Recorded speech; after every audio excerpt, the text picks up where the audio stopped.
بتاؤ کہ وابتغوا الیہ الوسیلہ، اللہ نے کہا وسیلہ کو تلاش کرو، وسیلہ سے کیا مراد ہے؟ اللہ نے کیا فرمایا ہے کہ وسیلہ کو تلاش کرو؟ ہمیں کہا جاتا ہے مرشد کی بیعت کرنا حرام، مرشد کی بیعت کرنا ناجائز، مرشد لینا حرام۔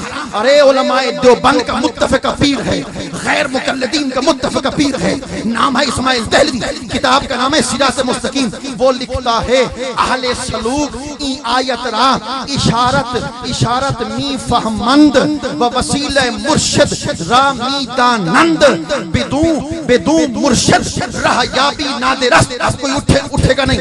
وہ لکھتا ہے مولوی اسماعیل دہلوی لکھتا ہے کہ قرآن مجید کی اس آیت میں جس میں خدا نے کہا کہ خدا تک پہنچنے کا وسیلہ تلاش کرو، اسماعیل دہلوی غیر مقلدین کا امام، جو بندیوں کا امام لکھتا ہے اس وسیلے سے مراد مرشد ہے۔ ہمیں تو کہتے ہو مرشد ہاتھ میں ہاتھ دینا ناجائز ہے، تمہارا پڑھا لکھتا ہے خدا تک پہنچا سکتا ہے، مرشد پہنچا سکتا ہے، خدا تک پہنچا سکتا ہے، شیخ پہنچا سکتا ہے۔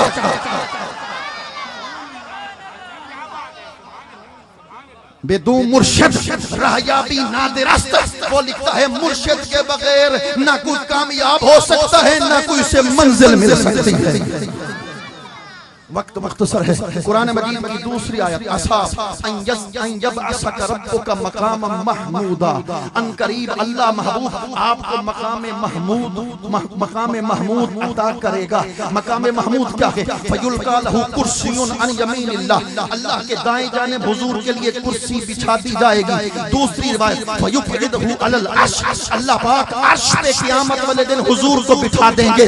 امام قرطبی نے تیسری روایت لکھی کہ نہ جس تخت پر وہ خود ہوگا مصطفیٰ ہوں گے، اس وقت سرکار کائنات علیہ السلام کی ذات اقدس ہوگی۔ میں کہا کرتا ہوں بزم معاشر کو سجایا کیوں، نبیوں کے لیے منبر بچھایا کیوں، شہیدوں کو مقام دیا کیوں، ابو بکر کو بلوایا کیوں، ابو جہل کو بلوایا کیوں؟ تاکہ قیامت والے دن اپنے بھی یار کی عظمت کو دیکھ لیں، غیر بھی یار کی شان کو دیکھ لیں، ابو جہل بھی دیکھ لیں، ابو لہب بھی دیکھ لیں، ابو بکر بھی دیکھ لیں۔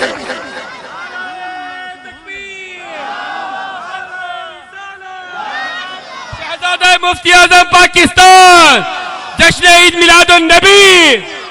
رسول اللہ نے ارشاد فرما، سرکار کائنات علیہ السلام نے ارشاد فرما قیامت کا سما ہوگا، اللہ پاک فرمائے محبوب آدھی امت کو بلا حساب و کتاب معاف کرتا ہوں یا تمہیں شفاعت کا حق دیتا ہوں، دونوں میں سے ایک لے لے۔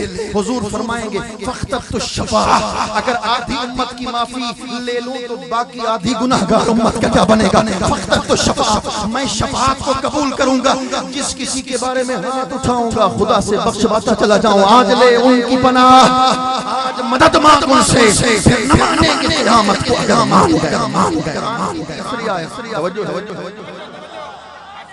قرآن کی تیسری آیت وما کان اللہ لیعذبہم وانت فیہم وما کان اللہ معذبہم وہم یستغفرون۔ اللہ نے ارشاد فرما، اللہ نے ارشاد فرما کہ اللہ کی یہ شان نہیں، توجہ کر، اللہ کی یہ شان نہیں کہ خدا اپنی مخلوق پہ عذاب نازل کر دے وانت فیہم، تو بھی ان میں رہتا ہو پھر میں انہیں عذاب، وانت فیہم تو بھی ان میں موجود ہو پھر میں خدا ان پہ عذاب نازل کر دوں۔ نمبر ایک، خدا کا عذاب نازل نہیں ہو رہا کس کی بنا پر؟ کس کے وسیلے سے؟ کس کے واسطہ سے؟ وَأَنْتَ فِيهِمْ، حضور کے وسیلے سے۔ نمبر ایک، فَمَا كَانَ اللَّهُ مُعَذِّبَهُمْ وَهُمْ يَسْتَغْفِرُونَ، اور جب تک وہ اللہ سے معافی مانگتے رہیں گے، اللہ سے بخشش کی دعا کرتے رہیں گے، اللہ ان پہ عذاب نازل نہیں کرے گا۔ عذاب کے نازل نہ ہونے کا دوسرا وسیلہ کلمہ بخشش ہے، استغفار ہے۔ جب تک خدا سے معافی مانگتے رہیں گے اللہ معاف، اللہ عذاب کا نزول نہیں فرمائیں گے۔ بچوں کر بڑی خوبصورت بات ہے، ایمان کی تازہ ہو جائے گی۔ پہلے لوگ اگر چھوٹا سا بھی گناہ کر دیتے تھے صورتیں مسخ ہو جایا کرتی تھیں، چہرے بدل دیے جاتے تھے، شکلیں بگاڑ دی جاتی تھیں، آسمانوں سے پتھر برسا دیے جاتے تھے، سیلاب کی صورت میں پہلی قوموں کو غرق کر دیا جاتا تھا۔ جب حضور کی آمد ہو گئی، توجہ کر، آمد سرکار ہو گئی، اللہ نے فرمایا محبوب اب سابقہ تمام قدر قانون بدل دیے دیتے ہیں، سارے ضابطے تبدیل کیے دیتے ہیں. اب چونکہ تو آ گیا ہے، مجھ خدا کو بھی حیا آ جاتی ہے کہ تو بھی ان میں ہو.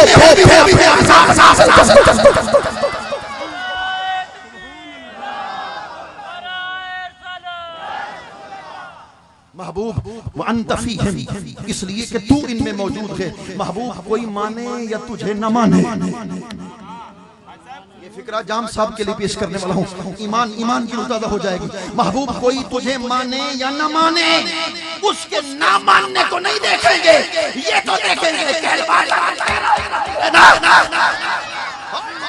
کوئی امت دعوت ہے، کوئی امت اجابت ہے، کوئی تیرے قریب ہے، کوئی تیرے بعید ہے. کہنے والا تو امت محمدیہ میں سے ہے، اس دوری کو نہیں دیکھیں گے، یار نسبت کو دیکھیں گے. دو وسیلے ہیں، دو وسیلے ہیں خدا کے عذاب کے نزول کے نہ ہونے پر. کتنے وسیلے ہیں؟ دو. پہلا وسیلہ حضور کی ذات. میں سبق اس لیے دے رہا ہوں کہ اس سے جو نقطہ نکالنے والا ہوں وہ ایمان کی روح تازہ کر جائے گا. عذاب اب تک عالمگیر عذاب قومیں ختم نہیں رہی، عذاب عالمگیر عذاب ہم پر نازل نہیں ہو رہا. اس کے وسیلے، اس کا وسیلہ دو ہیں. قرآن نے کہا ایک حضور کی ذات اقدس وانت فیہم، ایک حضور کی ذات اقدس. دوسرا کلمہ بخشش. جب تک دعا کرتے رہیں گے خدا کا عذاب نازل نہیں ہوگا. پہلے نمبر پر کیا ہے؟ حضور کی ذات اقدس، عذاب کے نزول کے نہ ہونے کا وسیلہ حضور کی ذات اقدس. دوسرا وسیلہ ہے ہمارا بخشش کے کلمات. توجہ کر، قرآن کی ترتیب کو دیکھ. وما کان اللہ لیعذبہم وانت فیہم وما کان اللہ معذبہم وہم یستغفرون. اللہ نے اپنی بارگاہ میں بخشش کے طلب کے وسیلے کو بعد میں رکھا ہے، یار کی ذات کے وسیلے کو پہلے رکھا ہے. یار کی ذات کے وسیلے کو پہلے رکھا، کلمہ استغفار کے وسیلے کو بعد میں رکھا. قرآن ہے بعد میں رکھا، اشارہ کر دیا ہر وسیلہ بعد میں ہے. یار کا وسیلہ. یہاں ایک بڑا لطیف نقطہ پیش کرنے والا ہوں، نہ ماننے والوں کے لیے آپ کی ایمان کی روح تازہ ہو جائے گی. قرآن نے کیا بیان کیا؟ توجہ کر. وہم یستغفرون، پہلے کہا وانت فیہم، چونکہ تو ان میں رہتا ہے اس لیے عذاب کو نازل نہیں کروں گا. وہم یستغفرون، وہ جب تک معافی مانگتے رہیں گے عذاب ان پر نازل نہیں کروں گا. کن پر عذاب نازل نہیں کروں گا اور کن کی توبہ کو قبول کروں گا؟ پہلے حضور کے بارے میں کہا وانت فیہم، بعد میں کہا وہم یستغفرون، اشارہ کر دیا توبہ ان کی قبول ہوگی. توجہ کر، تاریخی جملہ، توبہ ان کی قبول کروں گا جو عقیدہ رکھیں گے وانت فیہم، یار ہم یہاں موجود ہیں. توبہ ان کی قبول کروں گا، استغفار بھی ان کا قبول کروں گا جو عقیدہ رکھیں گے. زندہ ہے بندہ میرے جشن عالم سے چھپ جانے والے، چمک تجھ سے پاتے ہیں سب پانے والے، یادیں بھی کم کم.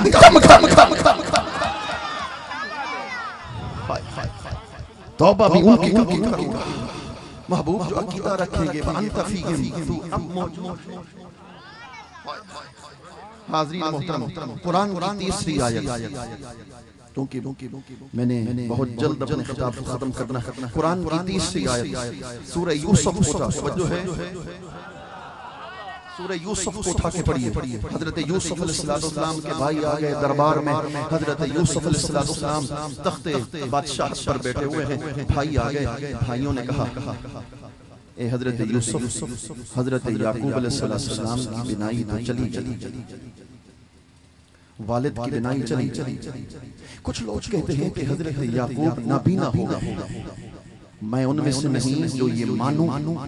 میں ماننے سے ہچکچاہٹ کا ضرور اظہار کروں گا کہ اللہ کا نبی کبھی نبینا، کیونکہ نبینا بھی ایک کمزوری ہے، ایک نقص ہے. نقص اللہ کا نبی ہر نقص سے پاک ہے. پتہ یہ چلا ان کی بینائی کے نہ ہونے کی تعویل یہ ہے کہ حضرت یعقوب کو حضرت یوسف کے سوا کوئی دکھائی نہیں دیتا تھا. نعرہ تکبیر، نعرہ رسالہ، نعرہ حیدری، جشن عید میلاد النبی،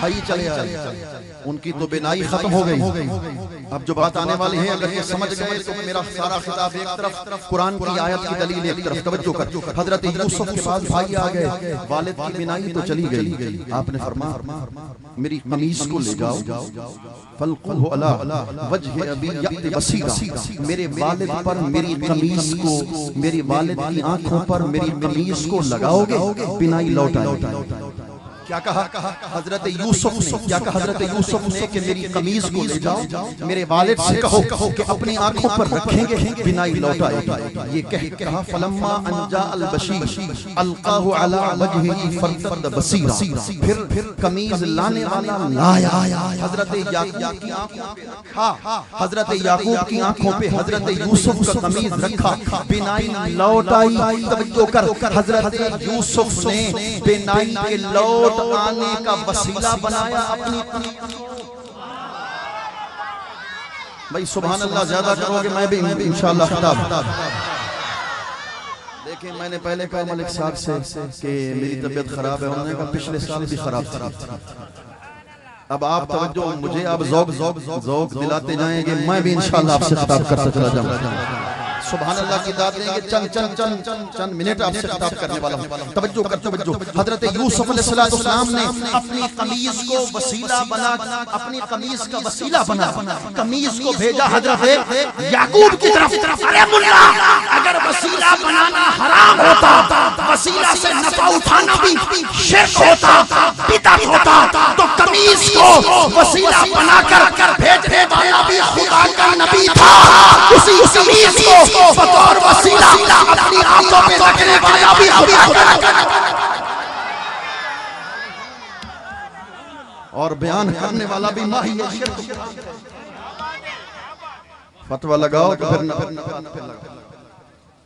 قرآن کی حدیث پاک میں آتا ہے، اس حدیث پاک کو المعجم الصغیر میں نقل کیا، المعجم الکبیر میں نقل کیا گیا، مجموع الزوائد کے اندر نقل کیا گیا، حلیہ کے اندر نقل کیا گیا۔ توجہ ایمان کی روح، جب میں نے اس حدیث پاک کو صبح پڑھا میرے تو ایمان کی روح تازہ ہو گئی۔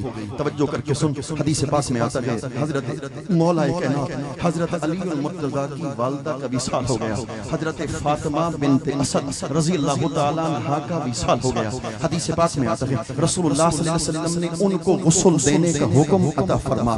غسل جب ہو گیا، غسل کے بعد فخلع رسول اللہ صلی اللہ علیہ وسلم قمیصہ وَأَلْبَسَهَا إِيَّاهَا وَكَفَّنَهَا بِبَرْدٍ فَوْقَهُ۔ رسول اللہ صلی اللہ علیہ وسلم نے اپنی قمیص مبارک اتار دی، اپنی قمیص مبارک حضرت فاطمہ بنت اسد پہ، حضرت فاطمہ بنت اسد پر اپنی قمیص مبارک چڑھا دی۔ رسول اللہ نے اپنی چادر مبارک اتار دی، چادر مبارک اتار کر حضرت فاطمہ بنت اسد کے جسم اطہر پر بطور کفن کے لپیٹ دی۔ واہ فاطمہ بنت اسد، تیرا مقدر مصطفیٰ اپنی قمیص بھی عطا کرتے ہیں، اپنی چادر بھی بطور کفن۔